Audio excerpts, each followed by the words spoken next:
ఈ రోజు వేకెన్సీ వచ్చేసరికి కోటక్ మహీంద్రా బ్యాంక్ నుంచి ఈ యొక్క వేకెన్సీ అనేది రావడం జరిగిందనమాట. బ్రాంచ్ మేనేజర్ గా మీరైతే వర్క్ చేయాల్సి ఉంటుంది. ఇదైతే ఈ యొక్క కంపెనీ విశాఖపట్నంలో ఉంటుంది, ఆంధ్రప్రదేశ్, భారతదేశం అనేసి ఇవ్వడం జరిగింది. ఒక వారం కిందట ఈ యొక్క వేకెన్సీ అనేది రిలీజ్ చేయడం జరిగింది అనమాట. 100 మందికి పైగా దరఖాస్తు పైన క్లిక్ చేసి అప్లై చేసుకోవడం జరిగింది. సో ఈ యొక్క వేకెన్సీ లింక్డ్ఇన్ ద్వారా మనకి రిలీజ్ చేయడం జరిగింది కాబట్టి ఫుల్ టైం వర్క్ అనమాట, ఆన్ సైట్. సో ఎలా అప్లై చేయాలనేది కూడా వీడియో ఎండ్ వరకు చూస్తే మీకు అర్థమవుతుంది కాబట్టి ఎండ్ వరకు చూడండి. మీ ప్రొఫైల్ మరియు రెజ్యూమ్ ఈ ఉద్యోగానికి ఎలా సరిపోతాయి అంటే, ఈ ఉద్యోగానికి తగ్గట్టుగా మీరైతే ఒక అప్డేట్ రెజ్యూమ్ అనేది తయారు చేసుకొని ఉంచుకోవాలి. లాస్ట్ 6 మంత్స్ లేదా 3 మంత్స్ లోపు అప్డేట్ చేసిన రెజ్యూమ్ అయితే ఉండాలన్నమాట. నేను ఈ ఉద్యోగానికి తగిన వాడినా లేదా అనేది చెక్ చేసుకోవాలి. అలాగే ఈ ఉద్యోగం కోసం నేను ఎలా ఉత్తమంగా తీర్చిదిద్దుకోగలను అనేది కూడా మీరు ఆలోచించి అప్లై చేసుకోవాలి. సో మీరు సంప్రదించవలసిన వ్యక్తులు వచ్చేసరికి ఇక్కడ ఆంటో సాజు గారు, ఇతనైతే మనకి కోటక్ మహీంద్రా బ్యాంక్ లో సీనియర్ మేనేజర్ గా వర్క్ చేస్తున్నారు. ఈయన మనకి వేకెన్సీ అనేది రిలీజ్ చేయడం జరిగింది. సో ఆంధ్ర విశ్వవిద్యాలయం నుండి పాఠశాల పూర్వ విద్యార్థి అనమాట. ఇతను కూడా ఉద్యోగం గురించి చూసుకుంటే, ఈ స్థానంలో ఉన్న అభ్యర్థి అన్ని శాఖ కార్యకలాపాలు సమర్థవంతమైన మరియు లాభదాయకమైన నిర్వహణను పర్యవేక్షించే బాధ్యతను కలిగి ఉంటారనమాట. కంపెనీ నిర్వహణకు అన్ని ఆర్థిక మరియు కార్యకలాపాల సమాచారాన్ని నివేదించడంతో పాటు ఈ అభ్యర్థి శాఖలోని ఏదైనా ఉద్యోగులకు నియమించడం, శిక్షణ ఇవ్వడం మరియు తొలగించడం వంటి బాధ్యతలను కలిగి ఉంటారనమాట. విలువ ఉత్పాదక మరియు వాల్యూమ్ మెట్రిక్స్ పరంగా బ్రాంచ్ కోసం వ్యాపార లక్ష్యాలను సాధించే విధంగా ఉండాలి. వివిధ బ్యాంక్ ఛానల్ ద్వారా సిఎస్ఏ ఆస్తులు మరియు ఎంఎఫ్ఎల్ఐ జిటి యొక్క టిపిపి మొదలైన వాటి అమ్మకాలు ద్వారా ఆదాయ ఉత్పత్తి, మెంటర్ సేల్స్ అండ్ ఆపరేషన్స్ బృందాలు అనేసి ఇవ్వడం జరిగింది.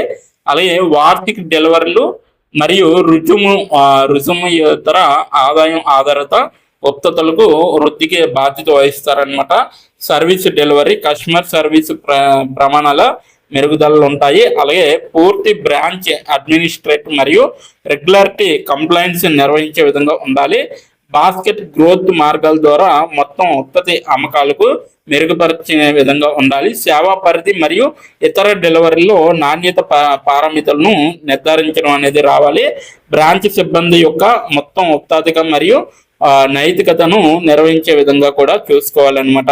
గ్రాడ్యుయేషన్ తప్పనిసరి అనమాట. పీజీ, ఎంబీఏకు ప్రాధాన్యత ఇవ్వబడుతుంది. ఏదైనా ప్రైవేట్ బ్యాంకులో బ్రాంచ్ మేనేజర్గా పాత్రలో కనీసం 2 సంవత్సరాలు అనుభవం అనేది తప్పనిసరి అనమాట. టీమ్ హ్యాండ్లింగ్ లో సంబంధిత అనుభవం అనేది చాలా అవసరం. బ్యాంకింగ్ పై పూర్తి అవగాహన అనేది ఉంటుంది.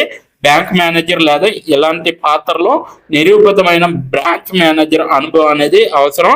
నాయకత్వ దృక్పథ, మార్గదర్శకత సామర్థ్యం మరియు అద్భుతమైన సంస్థాగత నైపుణ్యాలు అనేవి అవసరం. అలాగే బ్యాంకింగ్ పరిశ్రమ నియమాలు అండ్ నిబంధనలతో పరిచయం అనేది అవసరం.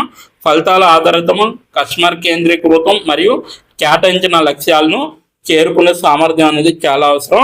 అలాగే ఆధునిక నిర్వహణ పద్ధతులు మరియు వ్యాపార పరిపాలనలో ఉత్తమ పద్ధతులు పరిజ్ఞానం ఉన్నవారికే ప్రాధాన్యత ఇవ్వబడుతుంది అనేసి చెప్పడం జరుగుతుంది అనమాట. సో ఇది మొత్తం నోటిఫికేషన్ యొక్క పూర్తి వివరాలు.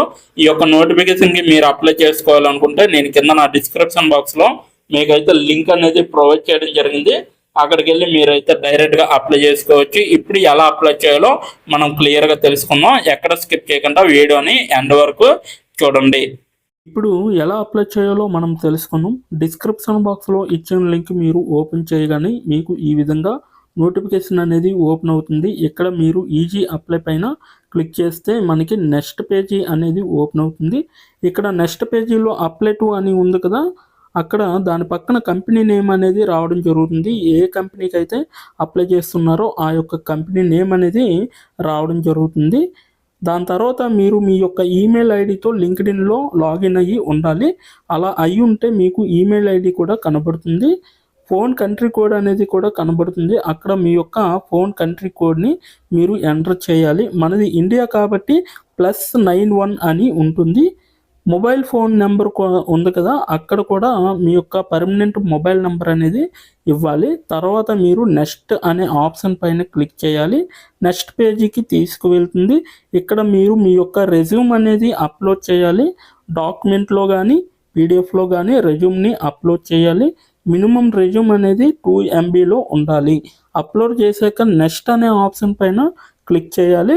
మనల్ని జాబ్కి కావలసిన కొన్ని క్వశ్చన్స్ అడగడం జరుగుతుంది. అవి ఏంటంటే ఇప్పుడు చూడండి, మీరు how many years of work experience అని అడుగుతుంది.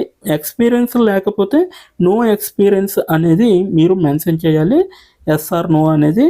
అది కూడా ఎటువంటి ఎక్స్పీరియన్స్ అవసరం లేదు అని అప్లికేషన్లో మెన్షన్ చేస్తే అప్పుడు మీరు నో ఎక్స్పీరియన్స్ అని టైప్ చేయాలి. ఎక్స్పీరియన్స్ ఉన్నవాళ్ళు కంపెనీ నేము, ఏ కేటగిరీలో వర్క్ చేశారు, కేటగిరీ నేమ్ అనేది ఇవ్వాలి. కంపెనీలో ఎప్పుడైతే జాయిన్ అయ్యారో స్టార్ట్ డేట్ అనేది ఇవ్వాలి. మీరు ఎప్పుడు మానివేశారో అంటే ఆ కంపెనీ నుంచి మీరు ఎప్పుడు లీవ్ అయ్యారో ఎండ్ డేట్ కూడా మీరు ఇవ్వాలి. CTC total package of year అంటే మీకు పర్ ఇయర్కి ఎంత ప్యాకేజ్ వచ్చిందనేది కూడా మీరు మెన్షన్ చేయాలి. ఎక్స్పీరియన్స్ లేని వాళ్ళు company name, starting date, end date, CTC ఇవేమీ ఇవ్వక్కర్లేదన్నమాట.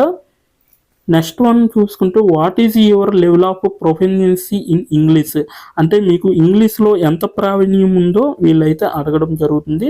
ఎక్సలెంట్ అయితే ఎక్సలెంట్, గుడ్ అయితే గుడ్, యావరేజ్ అయితే యావరేజ్, బిలో యావరేజ్ అయితే బిలో యావరేజ్, ఇలా ఇచ్చిన పాయింట్స్లో ఏవో ఒక ఆప్షన్ని మీరు సెలెక్ట్ చేసుకొని మీరైతే అక్కడ మెన్షన్ చేయాలి.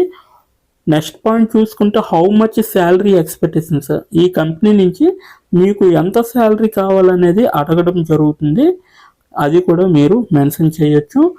నెక్స్ట్ పాయింట్ చూసుకుంటే how did you see this job అంటే మీరు ఈ జాబ్ని ఎక్కడి నుంచి చూసారో అని అడగడం జరిగింది.